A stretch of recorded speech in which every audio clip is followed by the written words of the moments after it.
Ladies and gentlemen, what's up and what's going down? How y'all doing today? It's Dizzy1 here, bringing you another episode of NBA 2K18 Legends, my league, and we're going up against Karl Malone. In this episode, they got Bob Cousy, they got Grant Hill.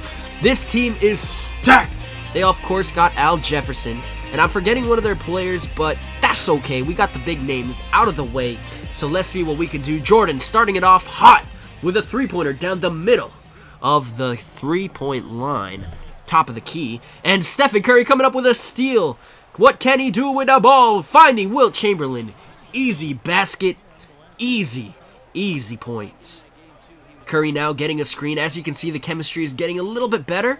We're able to get those screens at the right timing a little bit more often. It's getting a little bit easier for us in a sense, and as you can see, we're also getting points a lot easier because the team chemistry is now around 65%, roughly around this time. So I'm trying to remember off the top of my head where we're at because I'm a little bit ahead of you guys in terms of recording. So roughly right now we are at 60 to 65%. I do know that, but just because of that alone, the chemistry going up, our scoring is a lot easier. The passes are a little bit easier to score on. They're a little bit, like, for some reason, passes, if you don't have chemistry up, they don't go in as often. It's a lot more difficult to get baskets. But since we have great caliber players, it really goes in a lot more often than it should. If we have normal NBA players from today, that would not happen. We would need to have a lot of time to mesh together and be a team, pretty much. So right now, what we're trying to do is really just get the team chemistry up, but we're getting lucky on a lot of these shots as well. And the fact that we have the greatest three-point shooter, the greatest three-point shooter in the world on our squad, knocking down three-pointers, doing what he does best, really just helps. And Gordon Hayward off the bench being a problem for this Phoenix Suns squad. They got Stephen Marbury. Honestly, guys, this is one of the teams that I'm really afraid of. They are a really dynamically good squad, but they're not showing it right now. They have Grant Hill, prime Grant Hill. His career was lost to injury because of an Achilles mainly and his knees, but his career was really one of those careers that were really fun to watch. And when he got injured, it wasn't just him and his teammates that were sad. It was the whole league that was sad because he was really the next guy up. The reason I honestly believe the league went from Michael Jordan to Kobe was because Grant Hill got injured. Honestly, in my opinion, I feel like the league was headed towards a passing of the torch from Michael Jordan to Grant Hill. Grant Hill was that guy who was going to be the next guy up, the next LeBron James in our day and age right now. He was supposed to be that guy, but he got injured. And this is something that a lot of people don't realize because in the NBA, you might think that, oh, these are just players and it's a game and it's real life to these guys. And injuries have way more of an effect on players in real life, obviously, than it does in 2K. And in 2K, they might come back from the injury and they might be perfectly fine, but in real life, especially back then when medical technology and medical advancements were not as well developed as they are today, and I'm not saying they're perfect today, but we understand way more than we did even just back 12, 15 years ago, back when this injury did occur, when Grant Hill was still in the league. And back then, ACL injuries were still very hard to come back from. But he had an Achilles injury, if I do recall correctly. He had an Achilles injury, and those are probably the worst injuries in sports. They take away your push off of that foot, and it's never the same from what I've heard. I've had a strained Achilles, but that's nothing compared to having an Achilles just torn off the bone. So having a strained Achilles is really difficult.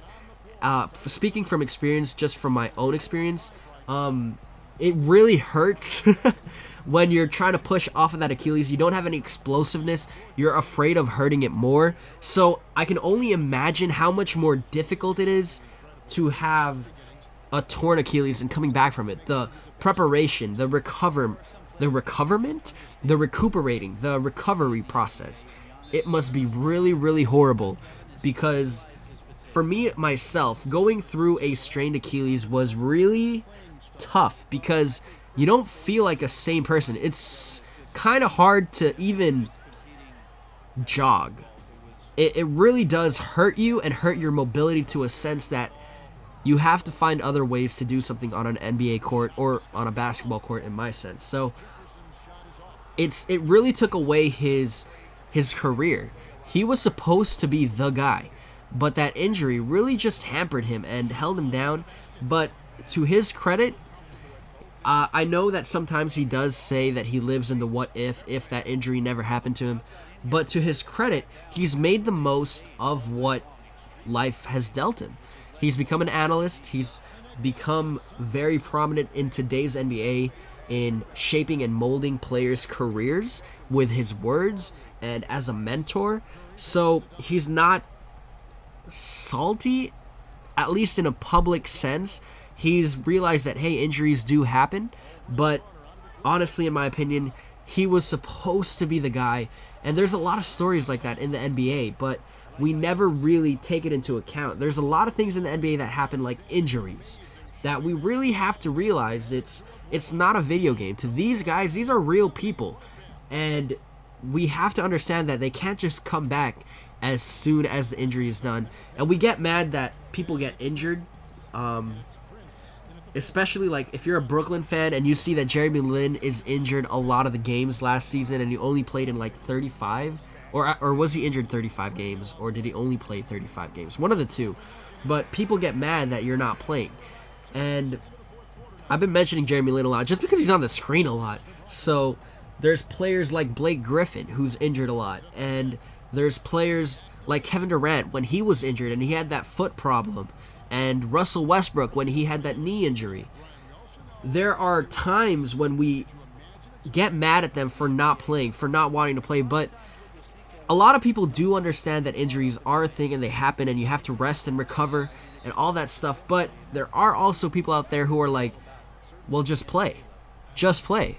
And that's not how it is, especially in real life. You have to take into account the health of players, and the players have to take into account their own well-being as well. So this was a topic that I really talked about and really just went all in on this topic, and hopefully you guys found it a little bit interesting. But players do get injured. Players do have those times when they have to rest, and hopefully we have to understand what's best for them and what's best for the team, because not only are they going to hurt the team if they come back sooner, they're also going to hurt themselves. And also to that extent as well, these guys want to be out on the court, and if they can't be on the court, that's hurting their careers. So they want to be out there as much as possible. So when they are injured and they're not on the court, please guys, just for those fans out there who are saying that, you know what, he's not trying to be on the court, this is their livelihood, this is their job. Another person is trying to take their spot every single time they're not on that court. So just understand that they always want to be on the court, because that's their livelihood. That's how they make their money. But we did get the victory, guys. It's a 70-38 victory. As you guys can see, Malcolm Brogdon made his appearance for us in this blowout, and he really just played his heart out, and he actually made an impact on this team as we speak, as we get the victory, as time expires. So excited for this squad. Our chemistry is starting to gel a little bit better, and it's working out pretty well for us. So hopefully we can continue to get victories and continue to be great, dominant, be that team that no one wants to face, as Wilt Chamberlain getting that block, and Stephen Curry with all of those baskets. Stephen Marbury off the bench, able to get his scoring up. Curry with 28 points. Where's Brogdon? None. Brogdon had 8 points. That's really amazing. But with that being said, guys, thank you for watching. Hope you guys enjoyed. My throat hurts a little bit again, hanging out in the 6th spot in school, which is crazy. But see you in the next episode. Adios.